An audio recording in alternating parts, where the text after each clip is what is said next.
ಇವರ ಹೆಸರು ದೇವಮ್ಮ ಅಂತ. ಇವರಿಗೆ ಮೈಕೈ ನೋವು ಮತ್ತೆ ನರ ಎಳೆದಾಗಿ ಆಗ್ತದಂತೆ 10 ವರ್ಷದಿಂದ. ಇಡೀ ಬಾಡಿಯಲ್ಲಿ ನರ ನೋವು ಉಂಟಲ್ಲ, ಮೊಳಕಲ್ ನೋವು ಚಟ್ ಚಟ್ ಅಂತವ್ರೆ. ಅದು ಬಿಗಿದು ನರ ಜಗ್ಗದು ಮಾಡ್ತಾರೆ. ಯೇಸು ಗುಣವಂತ ನಂಬ್ತಿರಲ್ಲಮ್ಮ. ತಂದೆ ದೇವರೇ, ಯೇಸುವಿನ ನಾಮದಲ್ಲಿ ಪವಿತ್ರಾತ್ಮನ ಸಹಾಯದೊಂದಿಗೆ ಕರ್ತನೆ ನಿನ್ನ ಪಾದಕ್ಕೆ ಬಂದಿದ್ದೇನೆಪ್ಪ. ಈ ತಾಯಿಗಾಗಿ ನಾನು ಪ್ರಾರ್ಥಿಸುತ್ತೇನೆ. ಈ ಪ್ರಾಯದಲ್ಲಿ ಅವ್ರು ಕಷ್ಟ ಅನುಭವಿಸ್ತಾ ಇದ್ದಾರೆ. ನೀನು ಅವರಿಗೆ ಸೌಖ್ಯ ಕೊಡು, ಸುಖ ಕೊಡು ಕರ್ತನೆ.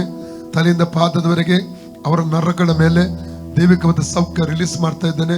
ತಲೆಯಿಂದ ಪಾದದವರೆಗೆ ಅವರ ಎಲುಬುಗಳ ಮೇಲೆ ಸೌಖ್ಯ ರಿಲೀಸ್ ಮಾಡ್ತಾ ಇದ್ದೇನೆ. ತಲೆಯಿಂದ ಪಾದದವರೆಗೆ ಅವರ ಬ್ಲಡ್ ಮೇಲೆ ಸೌಖ್ಯ ರಿಲೀಸ್ ಮಾಡ್ತಾ ಇದ್ದೇನೆ. ತಲೆಯಿಂದ ಪಾದದವರೆಗೆ ಅವರ ಚರ್ಮದ ಮೇಲೆ ಸೌಖ್ಯ ರಿಲೀಸ್ ಮಾಡ್ತಾನೆ. ತಲೆಯಿಂದ ಪಾದದವರೆಗೆ ಅವರ ಮಾಂಸ ಖಂಡದ ಮೇಲೆ ಸೌಖ್ಯ ರಿಲೀಸ್ ಮಾಡ್ತಾ ಇದ್ದಾನೆ. ಫ್ರೀ ಆಗಲಿ ತಾಯಿ, ರೋಗಾತ್ಮ ಶಕ್ತಿ ಬಿಟ್ಟು ಹೋಗಲಿ.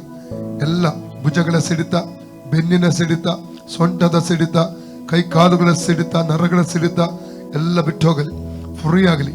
1 ಕುರಿತ 3:16 ಈ ತಾಯಿಯ ಶರೀರ ಪವಿತ್ರ ಆತ್ಮರ ಗರ್ಭಗುಡಿಯಾಗಿದೆ. ಇವರ ಶರೀರ ಪವಿತ್ರ ಆತ್ಮರ ಗರ್ಭಗುಡಿಯಾಗಿದೆ. ಈ ತಾಯಿಯ ಶರೀರ ಪವಿತ್ರ ಆತ್ಮರ ದೇವರು ವಾಸಿಸುವಂತ ಗರ್ಭಗುಡಿ. ಯಾವ ರೋಗಾತ್ಮ ಇರ್ಲಿಕ್ಕೆ ಅಧಿಕಾರ ಇಲ್ಲ, ಯಾವ ದುರಾತ್ಮಕ್ಕೆ ಇರ್ಲಿಕ್ಕೆ ಅಧಿಕಾರ ಇಲ್ಲ, ಯಾವ ರೋಗಾತ್ಮಕ್ಕೆ ಇರ್ಲಿಕ್ಕೆ ಅಧಿಕಾರ ಇಲ್ಲ. ಬಿಟ್ಟೋಗಿಂದ ಅಪ್ಪಣೆ ಕೊಡ್ತಾನೆ. Freight of body pain come out right now in the name of Jesus. ಇಂದ ಫ್ರೀ ಆಗಲಿ, ಕಂಪ್ಲೀಟ್ ಫ್ರೀಡಮ್. ಯೇಸುವಿನ ಭಾಷಣಗಳ ಮೂಲಕ ತಾಯಿ ಗುಣವಾಯಿತು. ಯೇಸುವಿನ ಭಾಷಣ ತಾಯಿ ಗುಣವಾಯಿತು.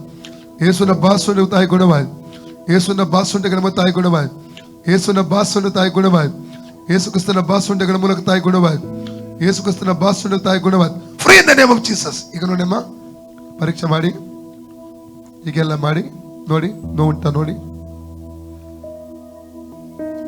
ಇಲ್ಲ ಅಲ್ಲ, ಈಗ ಇಲ್ಲ ಅಲ್ಲ.